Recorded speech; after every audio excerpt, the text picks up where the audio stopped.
This is the do-it-yourself Gourd Banza kit from CarverBanjos.com, and it's the latest addition to the do-it-yourself banjo kit lineup we've got over there. I think we have 8 different banjo types on the site now, and they're kind of spanning all of the historical iterations of the banjo through history in America. I'm not really a banjo historian, I'm just an enthusiast, but I did design this as an homage to the African Gourd Banza, and really what I wanted to do with this instrument is make something extremely simple to put together and accessible for anyone to try a banjo that wants one. Let's put one together right now, and we'll talk more about it at the end. So the neck is one piece, and for the sake of simplicity, we're going to always refer to this as the neck, even though it also includes the peg head and the dowel. We'll just call it the neck.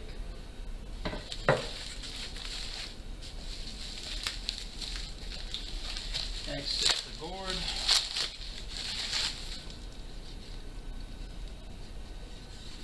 It's just a small gourd. I know somebody will ask, so let's measure it right now. On average, every gourd's going to be different, but on average, about 6 inches in diameter. The drum itself is going to be about 4.5 inches. About 3.5 to 4 inches tall. The overall length of the entire banjo, 31.5 inches. Let's look at every little piece here. First is this little brass screw. It's also called a pip, and that's just to terminate the string for that thumb string. The neck, made of solid black walnut. These gourds are usually marten gourds. Sometimes I use basketball gourds. It's not important, but you can see that the walls of the gourd are very thick, so it makes a real sturdy banjo. Nylon string set, leather tailpiece, just a traditional banjo bridge, friction tuning pegs made of maple, a plastic nut, and the tacks, upholstery tacks, to attach the goat skin drum head to the gourd. Also, we've got our written instructions. You can read these at home. Also some illustrations. So the first thing I want to do is get this skin soaking in some water. I'm just going to drop it in a bucket of cold water from the tap. Never use hot or boiling water on a skin because it will make it do weird things. We'll soak that now while we get the sandpaper out and start sanding the neck. Before we sand, we should remove this little brass screw, and we'll put it back in place after we've sanded and varnished the neck. Set it aside. So really all you need is 220 grit to start, and then after you sand everything completely, 220, switch to 320, and that will give you a smooth enough finish that it'll look really good, and it'll be ready for some varnish of your choosing. You don't have to sand it, you don't have to varnish it, but I encourage it because it's gonna really make your instrument look a lot nicer, and it's going to protect it for the future.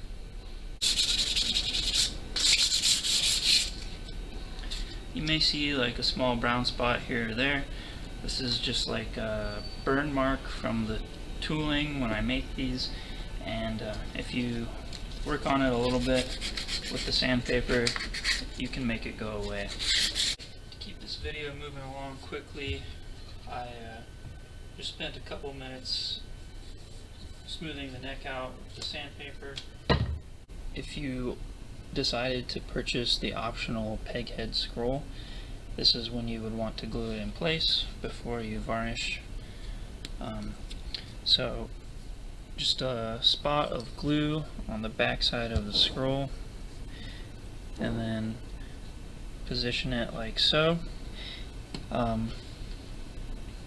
and give it a good 20-30 minutes to dry, and then take your sandpaper and just go around the edges here to take that edge off so you get a nice clean match.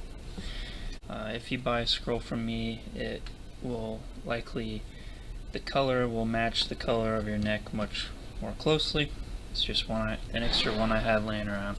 I'm not going to put this scroll on here, but I just wanted to talk about it here at this point. This is when you would put it on. My favorite varnish of all time is True Oil, which is a gunstock finish, and I just found that you can buy like a very small container of it at Walmart in the sporting goods section. So it's pretty accessible for everyone. Also, if you don't want True Oil, there's other options like tung oil, teak oil, and boiled linseed oil. All those are easily found in hardware stores. All these are like a light varnish. They're clear, they seal in the wood, they're easy to apply, they dry fast, and you can always put on an extra coat every couple of years to kind of rejuvenate the finish.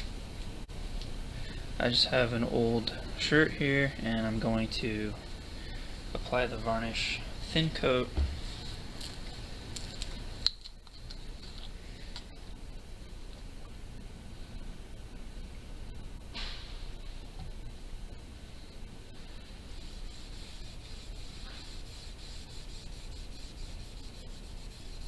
This is pretty important. You don't want to get a bunch of varnish in these peg holes.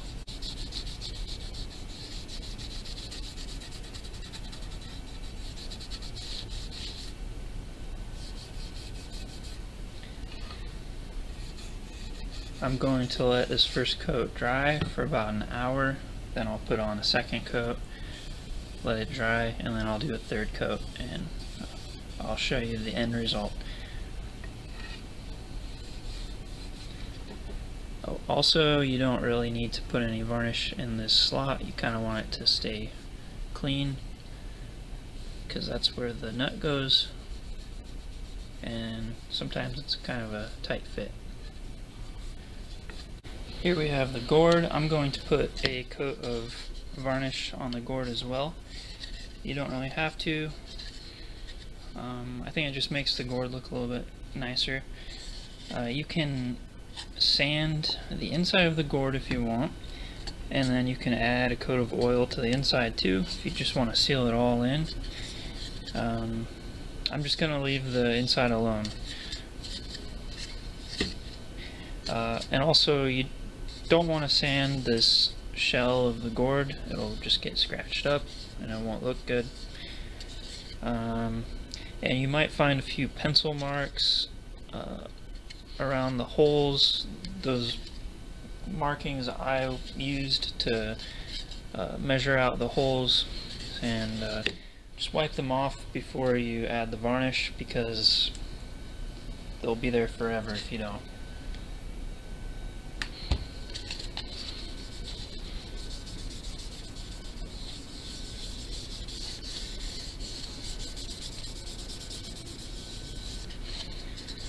I'm just going to be careful to not get varnish along this top lip, because later we're going to be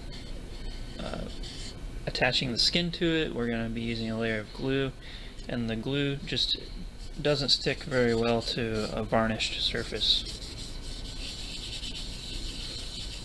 Okay, we're ready to put the skin on.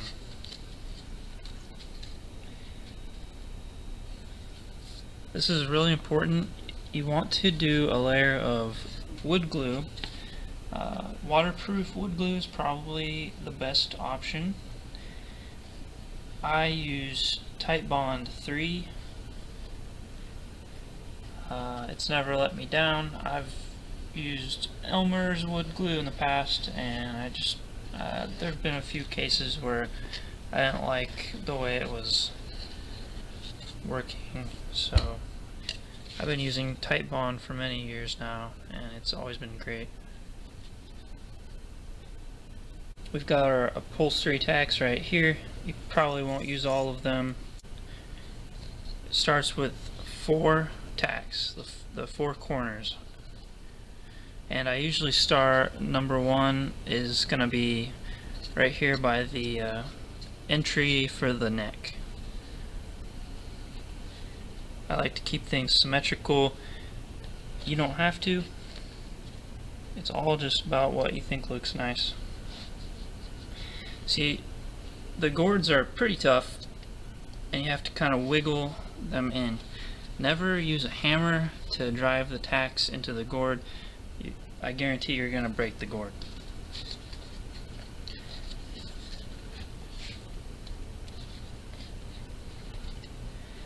Now, opposite that first tack, we'll put our second tack, and you see I'm just pinching the skin and pulling it just a little bit.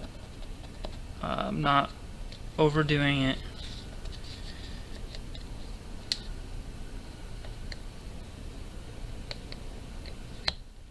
And you can get creative with the pattern you use with the tacks. Maybe you could do like a zigzag type pattern. I'm just gonna go straight across, keep it really simple.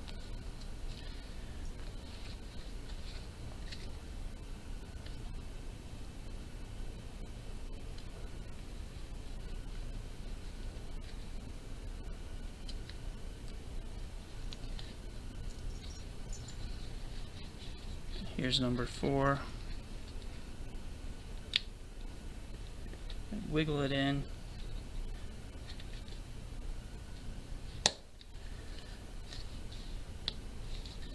Okay, you see already there's just a nice amount of tension.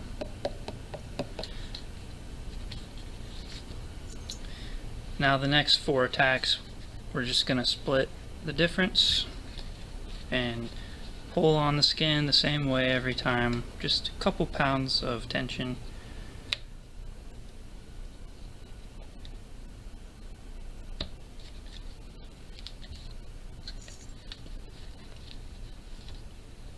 Always put a tack in and then go opposite side.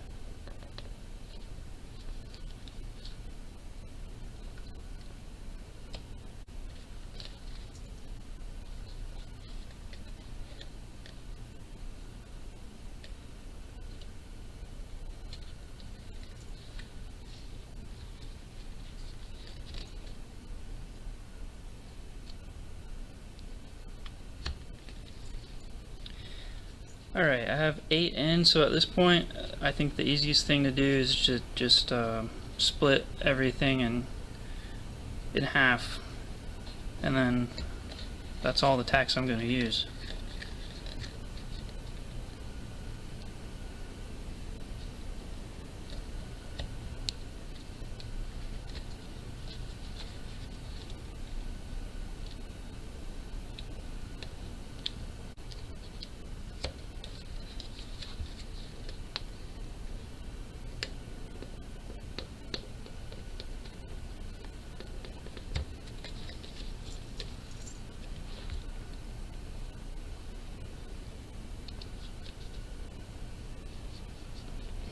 And I am being careful not to be putting all of the pressure on the gourd. The gourds are pretty strong, but you could still break it. There we go. It's that simple. Just a couple minutes. Now, the tension is there, but obviously the skin's still wet, and as it dries it's going to tighten up a whole lot. And that layer of glue is going to definitely help the life of the skin. It's going to help keep it tight. There's changes in humidity throughout the year, and with that layer of glue, it's kind of like an extra safety measure to keep that skin nice. So now we can set this aside, and I'd say, you know, about 12 hours and the skin will be completely dry. Don't try to dry it with a hair dryer or heat or something. Just let it dry naturally. And I would say wait to trim the extra until it's dry. I let the skin dry overnight, and you can see it's really tightened up. Let's trim the extra skin off the drum.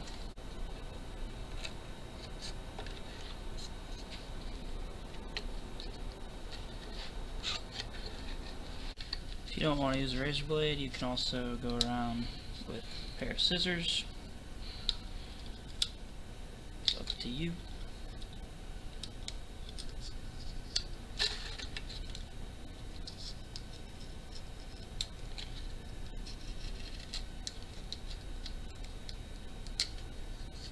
I might go around and clean it up a little bit more, but that's the general idea.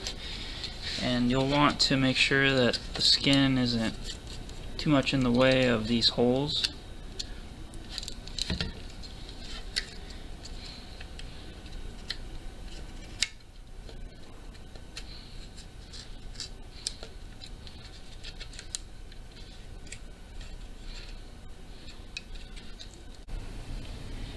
We are ready to tie the strings onto the leather tailpiece. These strings are labeled 1 through 4, and the corresponding hole for each string, this is 1, 2, 3, 4.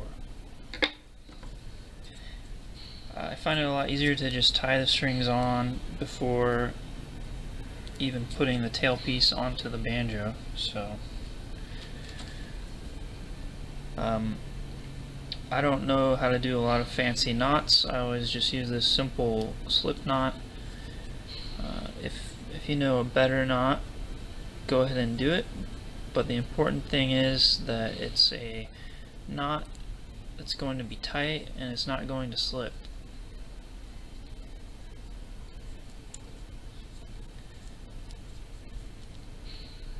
And I even double knot it just to be sure.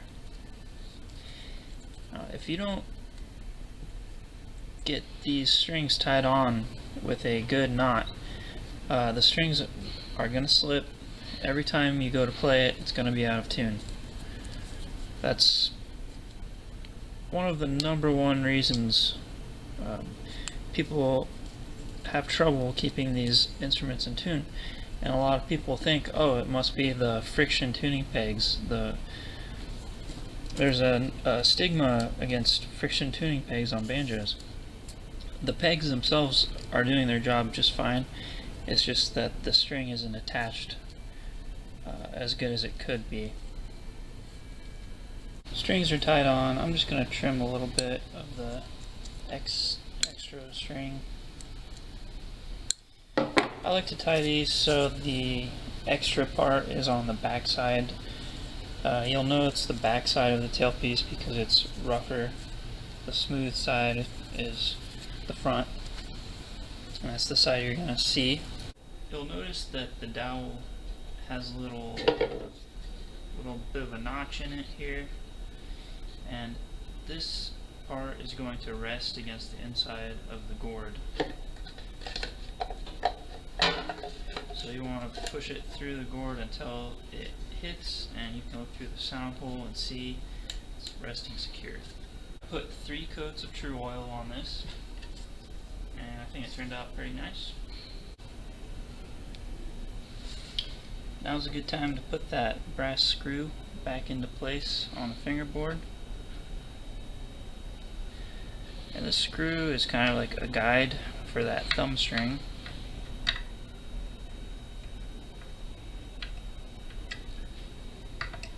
Make sure the slot is parallel with the fingerboard.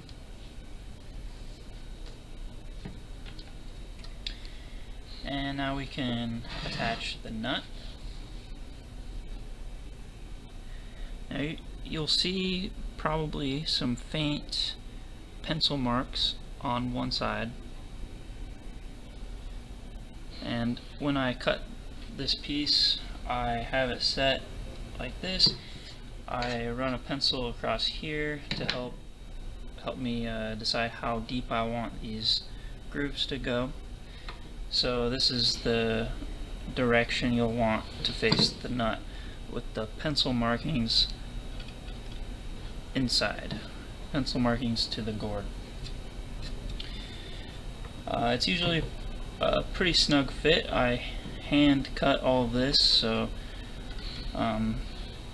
if it's not super snug, that's okay, because you're going to glue it anyway. And I'm just going to wipe that pencil mark off right now.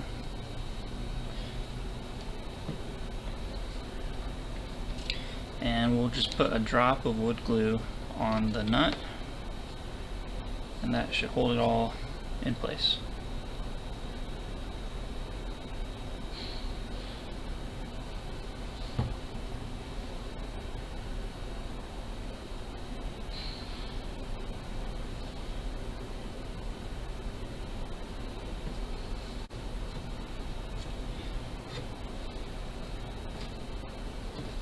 Okay, and just press it into place. Wipe off any extra glue. Make sure it's all lined up. And we'll let that dry for a little bit. There's 4 pegs, and one of them is a little bit different. It's a little bit shorter, and the string hole is in a different place. So this will be your thumb string.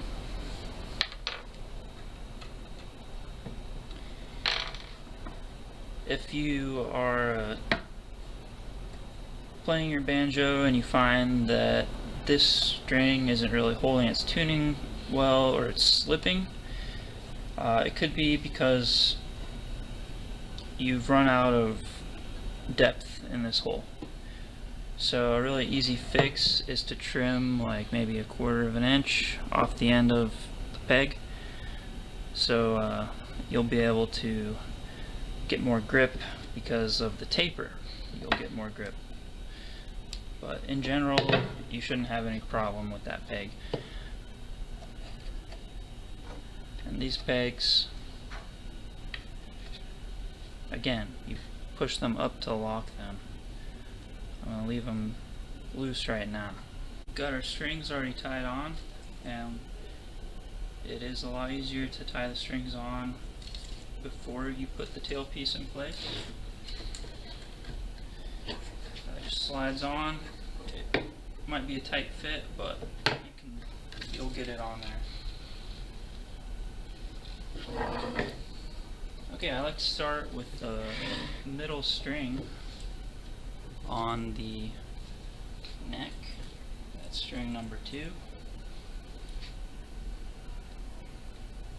can wrap it either direction, it doesn't really matter, it's just what you think looks best. First I go over the top, and then I go underneath.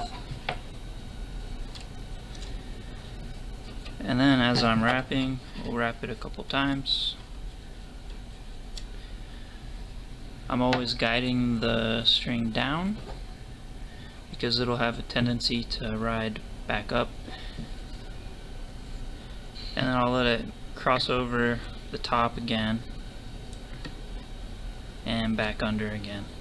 And that's really going to lock the string to the peg, so it's never going to slip there. If you're having trouble keeping your banjo in tune, First, of course, you want to make sure you tied a good knot on the tailpiece, and then next you want to make sure you've wrapped it plenty of times on the peg. And then last, you want to make sure that you are pushing the peg upward and locking it. If you do those three things, your banjo will stay in tune like no problems at all. I'm going to clip this extra string off. I think that looks really nice. And now the thumb string.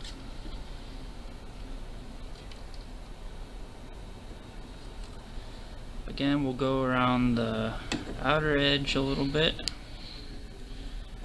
and then cross over to the inner. That should be good. Now we've got two grooves. We've got the screw and then this little notch I cut out just to help guide the string a little bit better.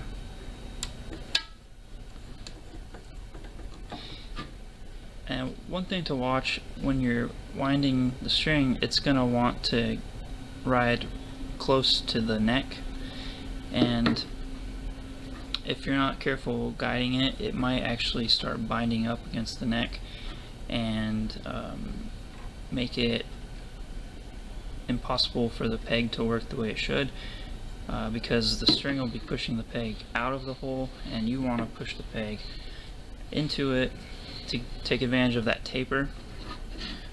So it's a really simple thing. Just try to keep some distance between the string and the neck.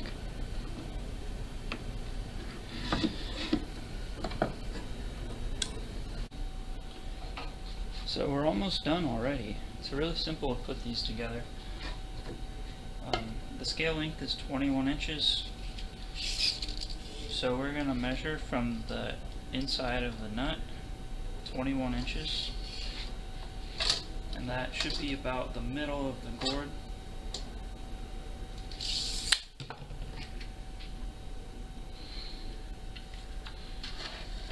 And we'll slide the bridge into place.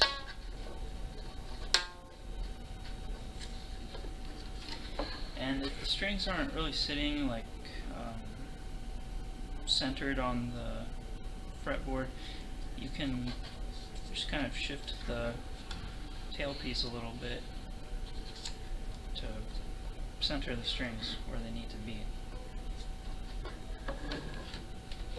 Okay, let's tune it up and play it a little bit. Alright, so tuning for a traditional 5-string banjo.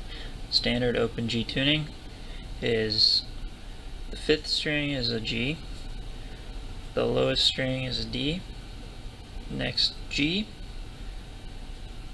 B, and another D. So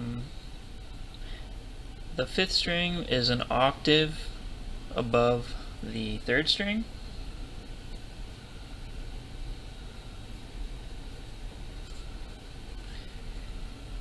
The 1st string is an octave above the 4th string.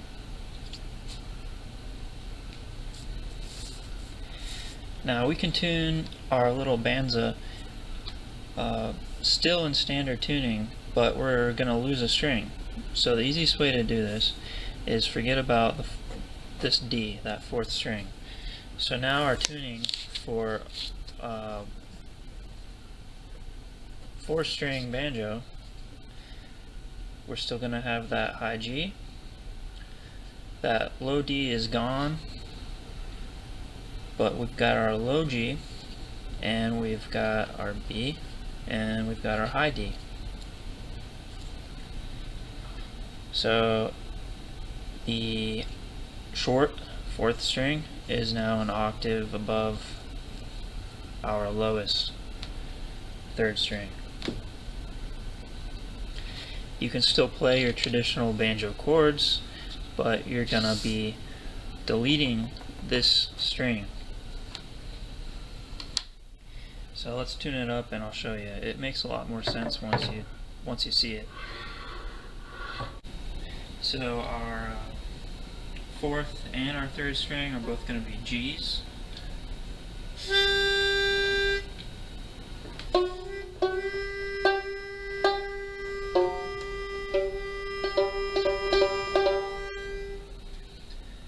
Our second string is a B.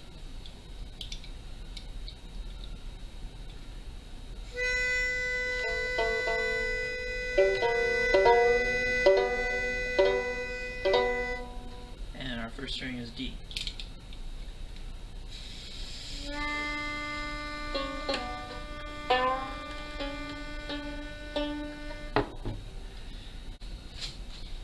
These strings are just tied on.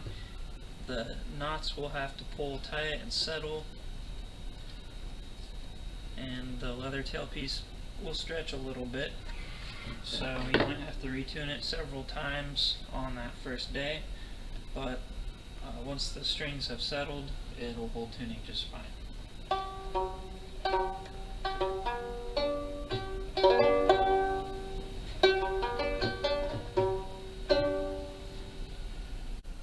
There you go. It was a really simple instrument to put together. I don't think anyone will have much trouble with it, and really the idea with this is to have an instrument that maybe parents or grandparents can get for their kids, and everyone can put it together as a fun project, and it's just a really great entry into banjo building and banjo playing.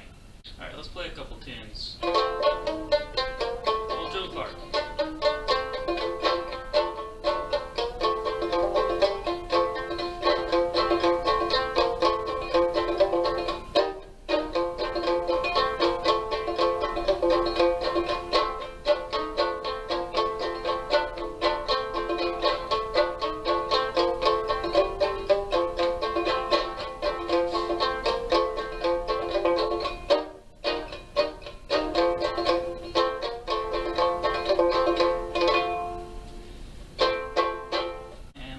Buffalo Gals.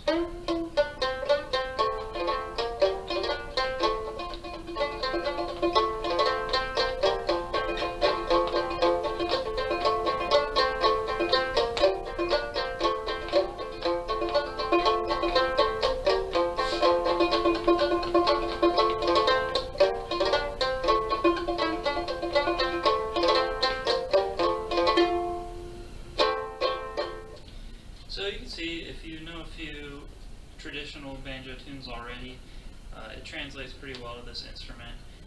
I wanted to make it as simple as possible without taking too much away from the banjo.